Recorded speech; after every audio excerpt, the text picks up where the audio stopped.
আমাদেরকে বলেছেন ভাই যেভাবে পারেন আমাদের থানা পাহারা দেন। আমরা সেদিন আপনাদের বাড়িগুলো ওই থানাগুলো আমরা পাহারা দিয়েছি। যদি মনে করেন ছাত্র শিবিরের বাড়িগুলো পাহারা দিবেন আর যারা ওই অন্ধকারে বসে টুকি মারছে আওয়ামী লীগের সাথে খাতির জমাবেন, তাহলে মনে রাখবেন আবার নতুন ভাবে এদেশের ছাত্র জনতা থেকে উঠবে ইনশাআল্লাহ। সবাইকে সজাগ থেকে চোখ কান খোলা রেখে আওয়ামী লীগের ছাত্রলীগের ব্যাপারে জিরো টলারেন্স সারা বাংলাদেশের মানুষ অবস্থান নিয়েছে, সেই অবস্থান নিয়ে থাকার জন্য উদারত আহ্বান রেখে আমার বক্তব্য শেষ করছি। আসসালামু আলাইকুম ওয়া রাহমাতুল্লাহ।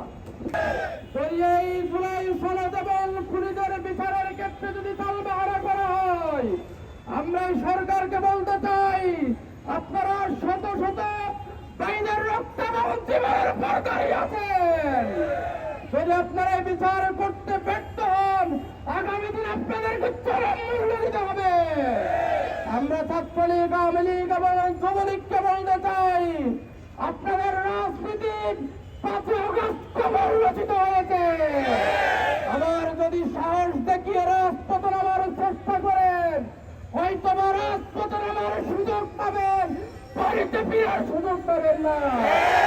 আমরা বলতে চাই আজকে আমরা দেখেছি যেই নেতা দেশে আসার সাহস করে নাই, দেশে আসার সাহস করে নাই, সেই জোড়াই যোদ্ধাদের রক্ত এবং জীবনের উপর দিয়ে দেশে এসে তার আচরণ এবং কথা বলা উবাইদুল কাদের আমরা সুর পাচ্ছি।